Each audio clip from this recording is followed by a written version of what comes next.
Yeah, I'll react to that, sure. Okay, guys. Hello. How are you? Good, I hope. Great. Awesome. Wendover Productions, great channel. Awesome. Europe's experiment, treating trains like planes. I've been pretty into infrastructure videos lately. I've been loving it. And let's go. Let's learn a bit. The original link to the video, top the description. Below that, link to the Discord. My name is Connor. If you are new, hello.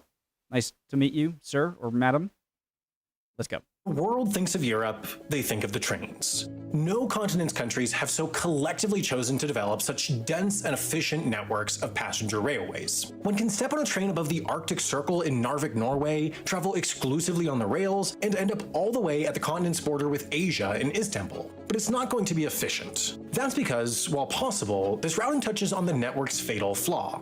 France, Germany, Spain, Italy, and others Wait, without connections? have each developed some of the world's most efficient and effective rail networks, but they're just not well connected. Take Milan, for example, Europe's 8th largest metro area. While a world-leading network exists south to the rest of Italy and north into nearby Switzerland, just 3 trains go farther. A fairly frequent service to Paris, a once-daily trip to Frankfurt, and an overnight train to Munich and Vienna. This isn't an isolated edge case. So crazy that they're able to get a train to be able to go through the Alps. Paris and Madrid are the European Union's 2 largest metro areas, and yet they have 0 direct trains running between them. In fact, the farthest one can travel from France's borders on a direct high-speed train from Paris is London, Amsterdam, Munich, or Milan. And not only is there a dearth of direct trains, but connections are hardly straightforward. A Herculean effort went into digging a tunnel from France to the UK to connect the 2 countries' rail networks, and yet in practice, they connect London to the continent, not England, and certainly not the UK. Technical constraints currently prevent practical cross-border passenger service beyond London or by anyone but Eurostar, but the Eurostar service does little to integrate with the UK's existing domestic network. To travel from Paris to Manchester, for example, one must individually book the Eurostar from Paris to London, then upon arrival, walk 20 minutes from St. Pancras to Euston Station to take another train, which also must be booked individually up to Manchester. The fact that this itinerary cannot be booked as a single ticket both means people are less likely to identify it as a possibility, and that if the first train is delayed enough that the second is missed, there's no obligation for the operator to rebook the traveler onto the next one.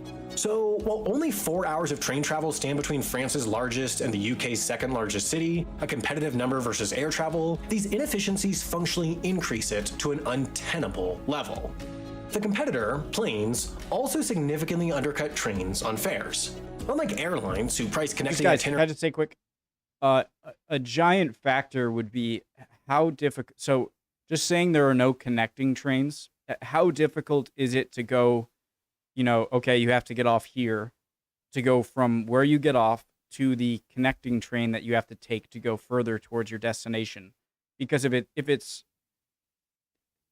like an airport where it's just, oh, I got to go over to now this gate over here and now take this plane. But if you have to in any way go to a different train station altogether, that would be extremely much more significant and something that would dismay people, I think, than just having to, okay, get off here, walk a few steps over here, wait there, get on that train. You know what I mean? Itineraries lower than direct to compensate for the inconvenience. The fact that the 2 segments of this trip must be booked separately and are therefore priced separately makes this functionally impossible, even if it would be a winning strategy.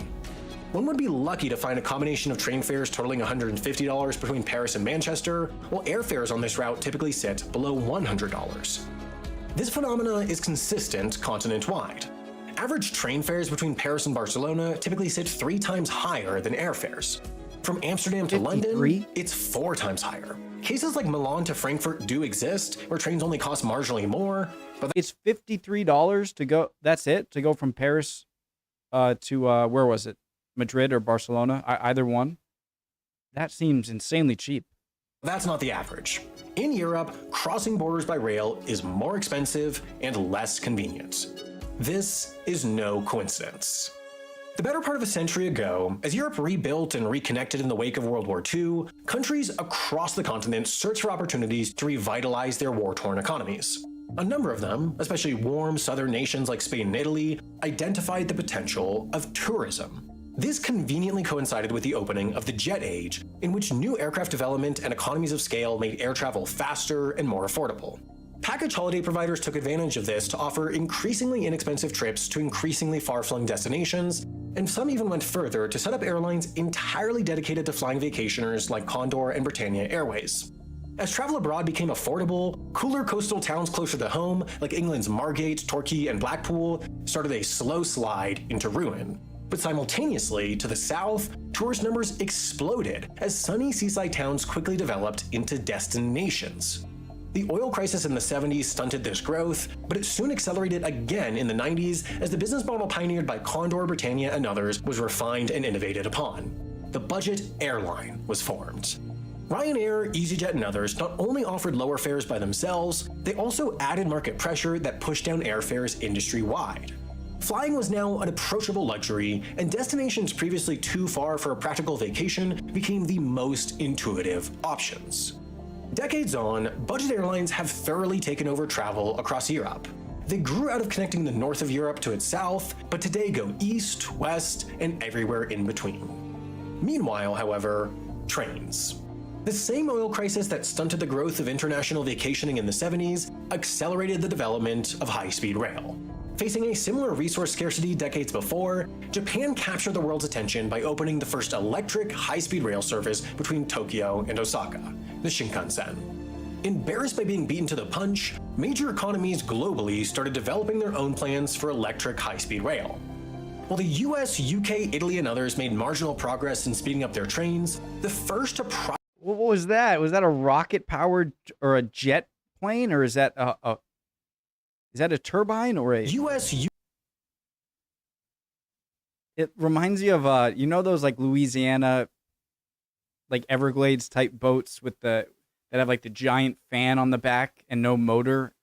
It makes it look like that, but a train. UK, Italy, and others made marginal progress in speeding up their trains. The first to properly match the Shinkansen speeds was France. On September 22nd, 1981, France's Ligne à Grande Vitesse Sud-Est opened for passenger service. What was a 3-hour and 40-minute trip between Paris and Lyon the day before now took just 2 hours and 40 minutes. The engineering effort behind these smooth, gentle tracks was colossal. The construction cost some $18.7 million per mile, or $11.6 million per kilometer. But as the country's first and third largest cities, a first line between Paris and Lyon made sense, especially since it also reduced travel time to Marseille, the second largest. France continued developing this network in this intuitive manner, opening LGV Atlantique in 1989 to speed up travel to Rennes, Nantes, and Bordeaux, then extending the line past Lyon to speed up trips to Marseille. The nation's most ambitious connection occurred next with the opening of LGV Nord, which linked Paris to Calais, the start of the brand new Channel Tunnel to Britain. Come 1994, Wonder why it didn't take it kind of loops around there. To Calais, the start of the brand new Channel Tunnel to Britain. Come 1994, just 13 years after the continent's first high-speed train rolled out of the station, it was now possible to take a 2-hour trip under the ocean between two of the world's most economically important cities, Paris and London. This was momentous, but unfortunately still is momentous. This is still the most notable example of two European countries collaborating to connect to each other by high-speed rail. It's an exception to the norm. You see, France's high-speed network developed from the inside out. In order to justify the enormous upfront cost of these rail projects, the politicians behind them focused on connecting the greatest number of French people to the greatest number of other French people, not Germans, Italians, or Spaniards. Germany did the same, as did Italy, Spain, and essentially every nation with high-speed rail in Europe. This phenomenon is paralleled with the trains themselves. With slower travel speeds and fewer constituents to appease, international destinations have always been an afterthought to the state-owned operators that dominate the European railway industry. Trains primarily serve as domestic transport in Europe. Planes dominate the international industry. Perhaps beyond the maps and metrics, the case studies and figures, the best evidence of the limitations of cross-border European rail travel is the fact that for decades, the EU itself has been working to fix it. Cutting against the grain of history since the 1990s, the EU has authored reports, drafted directives, and passed regulations seeking to address the two fundamental shortcomings of European rails: a lack of competition and a lack of cohesion. Identifying the fact that only a measly 6% of travelers went by rail in 2001, the EU bemoaned how a lack of modernization in management and infrastructure had resulted in more road congestion, more bottlenecks, and more car crashes. A series of partially effective laws followed. Citing the fact that intra-EU rail travel remained at 6% in 2013, the EU again recognized that rail had effectively stagnated on account of a lack of competition and standardization and decided something more needed to be done. In 2016, the EU passed a series of directives and regulations collectively called the Fourth European Rail Package. It was the most comprehensive rail legislation to date. The fourth package is broken into two pillars, the technical and the market. On the technical side, the process of disbanding nation-run monopolies took a major step forward with the addition of more stringent monitoring and the announcement that public service contracts would become subject to competitive tendering beginning in 2023. The technical side, on the other hand, sought to simplify by expanding the European Union Agency for Railways into a one-stop shop for all vehicle registrations, litigation issues, and safety certification. Together, the bundle of legislation aimed to increase competition and cut away some of the red tape holding back international rail routes. While it was the fourth attempt, the Okay. 1 second. Okay, guys, sorry. It was a few hours ago, but I had some stuff to do, so let's get back to it. Let me go back like 10 seconds, though. Together, the bundle of legislation aimed to increase competition and cut away some of the red tape holding back international rail routes. While it was the fourth attempt, the package, along with the three prior, has effectively cracked the market wide open. Theoretically, any operator, public or private, can now operate passenger trains anywhere within the European Union. For the first time in a long time, European rail strategy is undergoing fundamental change. To date, as the EU hoped, the most profound impact of the fourth package and its predecessors is in the increased competition between the old powerful incumbents, Deutsche Bahn, SNCF, Trenitalia, Renfe, and a new wave of scrappy startups and international subsidiaries. In 2012, a fleet of stylish, brand new high-speed trains appeared on recently liberalized Italian rails connecting Naples to Milan. The open-access private rail company, Italo, backed by a $1 billion investment, had purchased 25 French Alstom AGV train sets and started direct competition along the country's busiest, most densely populated, long-distance route. Offering slightly lower ticket prices, onboard Wi-Fi, and streamlined, largely automated booking, the private operator took the incumbent Trenitalia head-on, and the company took off. Leasing access to the corridor and outsourcing maintenance and food service to minimize overhead, the service proved viable, and in the years that followed, Italo expanded nationwide, turning its first profit in 2015. Yet, rather than siphoning away customers from Trenitalia, Italo's new service across a critical domestic route unearthed a previously hidden demand. From 2011 to 2018, while Trenitalia went from commanding all Italian high-speed traffic to only 3/4, the revenue pool had grown to such an extent that the company actually gained business. With competition upping offerings and lowering prices, more Italians were taking the high-speed trains than ever before. The loser wasn't Trenitalia, but rather the airlines, as the Rome to Milan air passenger numbers halved and Ryanair gave up the route entirely. Now, the Italo situation was unique in that it took on the incumbent provider directly, offering a nearly identical route with nearly identical service on nearly identical trains. I mean, you can't expect if train travel goes up, then of course people are going to be choosing that over traveling by air, so it's going to go down. But I should know this. I've asked this before, and I've been told it, and I forget. Is there a bridge or a tunnel from southern Italy to Sicily, or is the gap just too big? Sorry. Identical route with nearly identical service on nearly identical trains. In a 2016 study of competitive open access rail providers previously and currently operating, of the 34 such companies in Europe, only Italo was high speed, while 12 offered low-cost, low-quality services, and another 11 offered niche services like night trains and weekend routings. In other words, 23 of 34 companies sought to minimize direct competition while offering something different than the incumbent. Flixtrain, for example, entered the German rail scene in 2018 when it took over the Hamburg-Cologne Express line without ever actually buying a single train. Rather than put up major money to challenge Deutsche Bahn's high-speed trains directly, Flixtrain instead opted to run older, renovated trains leased from Railpool and operated by the Germany company IGE to offer an alternative and far cheaper service. So far, it has worked. The success of Flixtrain's daily service from Hamburg to Cologne, a route far cheaper and only slightly slower than Deutsche Bahn's high-speed option, has emboldened the company to expand across Germany, open a line in Sweden, and even offer its first international connection to Switzerland. Flixtrain might be unique in the fact that it owns no rolling stock, but its budget business model is far from uncommon for the early days of what may well be an open access revolution. The closest precedent to what's happening now in the European railways industry is the deregulation of the American and European aviation markets from the 1970s onward. It was exactly that opened the door for Ryanair, EasyJet, Southwest, and others to grow into— Guys, I heard, I didn't know that, it's been a while since I was on a flight period, and especially on a delayed flight. But when you get your flight delayed, the airline company isn't obligated to compensate you in some way. That sounds pretty crazy, and I guess that's more of an established thing in Europe where they have to pay you out. But I think that's just now becoming a thing in the U.S., and that just kind of seems like a no-brainer. At the same time, I don't want to pressure companies to, hey, there's a storm coming. We might need a delay.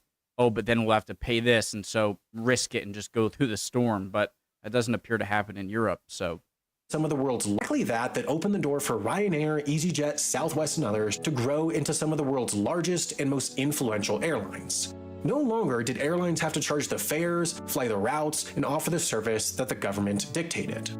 Capitalizing on this precedent, SNCF, France's national rail operator, knew exactly what to do back in 2013 in anticipation of the continent's coming liberalization. Ouigo was founded with the intention to adapt the low-cost airline business model to the rails. Tickets can only be bought online.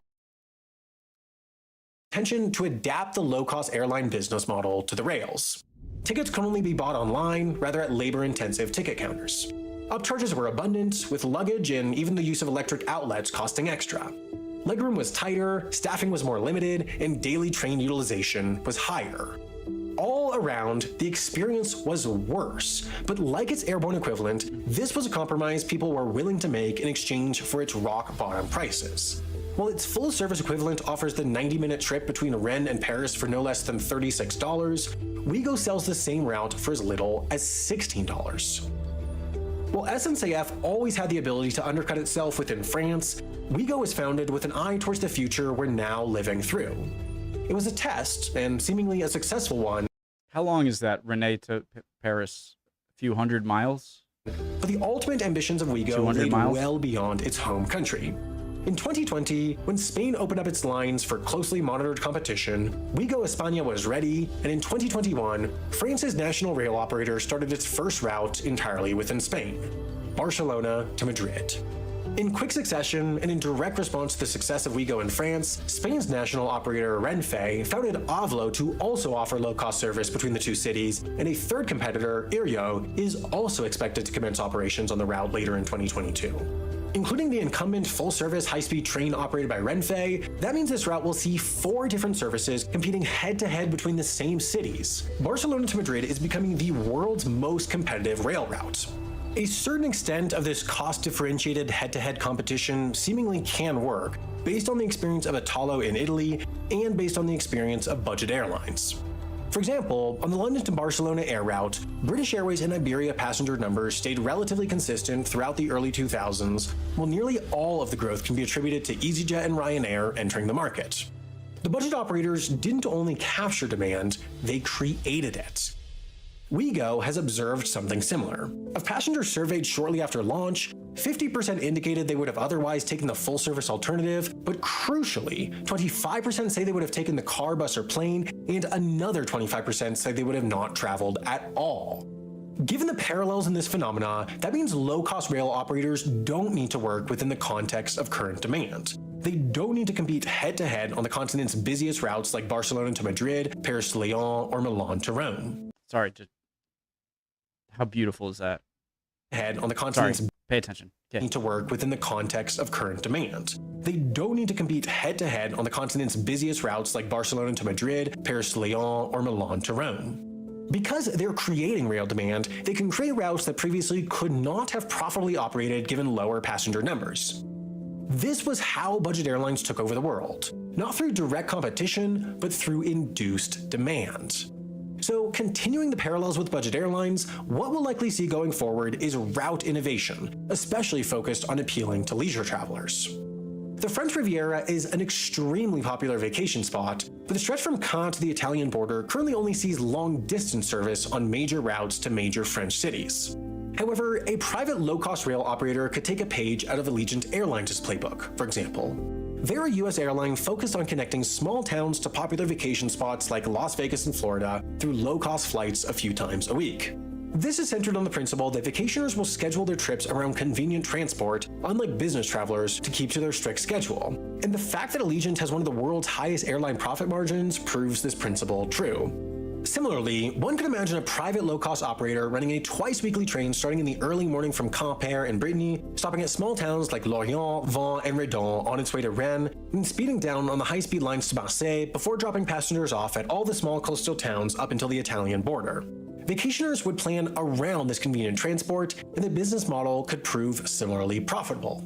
But given the weakness of cross-border rail travel in Europe currently, the biggest opportunity for new innovative private rail operators in Europe likely centers on long-distance international connections. One could imagine, for example, a vast network of direct trains from France, Belgium, the Netherlands, and Germany to popular vacation spots to the south like Barcelona, Florence, and Rome. Of course, the barrier to this is travel time, especially relative to rail's airborne competitor. Passengers do tolerate longer travel times in exchange for the convenience and comfort of trains, but only to an extent. There's still the infrastructure problem. With track development always having been intertwined with rail service development, which itself has been focused on domestic service, those cross-border gaps in high-speed rail still exist. Guys, one of the things that I think of, and maybe it's not that big of a deal, but when you have a place like the U.S., I mean, maybe the U.S. and Canada could do international train routes, but again, over in Europe, Europe isn't, you know, you have a lot of very different countries, and so are there any sort of bureaucratic disputes that keep railways from connecting all of Europe, and that, okay, well, this country isn't that much of a fan of this country over here, and they just don't want this direct connection? Or is that just not an issue, and I'm just... Okay, so is that... To Barcelona, right. Florence, and Rome requires dealing with the inefficiency of the tracks between them and the north. This is where the liberalization of the rails deviates from the liberalization of the skies. I didn't say that correctly. I forget it. This is where the liberalization of the rails deviates from the liberalization of the skies. Planes only need airports, which exist effectively everywhere. Trains need tracks, which require a level of upfront investment far above what most private companies tolerate. Operators can only induce demand where governments have decided to build tracks. So, in order to fulfill their goal... That's what I meant, is that you have to get all of these different, not just like states, different countries to agree on payment of tracks to connect. I just feel like that's perfect... perfect atmosphere for international bureaucratic stops for any plans. It's not like you can do like a federal, you know, a countrywide, like a highway system or something. You have so many different, you know, countries and cultures, and they all have to be on board for this. And that seems like a tangled government mess. Where governments have decided to build tracks.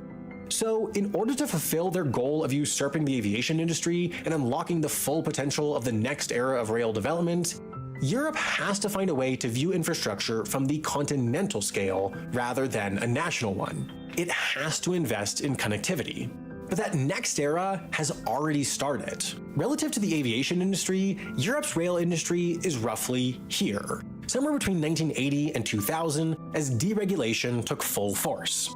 And of course, what happened next was this. the fastest 20 years of growth and innovation the industry has ever seen. This revolution is already starting on the rails. What's left to decide now by governments and innovators is just how precedent-setting the next 20 years of European train travel are going to be. I've been waiting to announce this for a long time. Extremities is back. The show about how and why the world sponsor. Guys, any of the videos I watch, if they have promo codes, you're interested in them, you heard it here, and you want to get it, then please make sure to use their links. Most remote settlements please and exist thank you. That so many of you love so much is starting again next week with a fantastic first episode about one of the most remote and fascinating pieces of American territory, Wake Island. A dash of land in the middle of the Pacific that's briefly become a crucial refueling point for aircraft crossing the ocean. The world's wealthiest individuals once landed on Wake on Pan Am Clippers to spend a night in a luxury hotel before continuing their journeys, but today just a skeleton crew from the US Air Force maintains the airfield in case its proximity to Asia becomes militarily strategic again. To be honest, we had a tough time making the economics of this rather high-budget show work on YouTube, but luckily, Nebula and CuriosityStream have joined forces to bring it back as an exclusive monthly series on both streaming sites. Next Thursday, August 4th, episode 1 releases on both platforms, and then monthly after that, we'll release episodes about the world's most remote settlement, Tristan da Cunha, the world's northernmost inhabited place, Ellesmere Island, and plenty more of the world's extremities. What makes this possible is the tens of thousands of you that have signed up for the Nebula CuriosityStream. It's really cool, guys. Sorry if you're not still hanging around. Is the best in love y'all, streaming. and I'll catch you guys next time. When you sign up at our link, use the /Wendover, you'll get access to both streaming sites for an entire year for just $14.79. That's just 3 lattes to get a year's worth of educational entertainment that you'll actually watch, not only from us, but also from loads of other creators that we know from our audience crossover analytics you already watch. Plus, you'll be supporting all these independent creators while you're at it, so in order to watch Extremities, plus all the other fantastic Nebula and CuriosityStream originals, click the button on screen or head over to curiositystream.com/Wendover to sign up today. All right, really cool video. I hope you guys are all doing well. Can't wait to see any answers to my questions in the comments or any comments in general. I'll catch you guys next time. Bye, guys.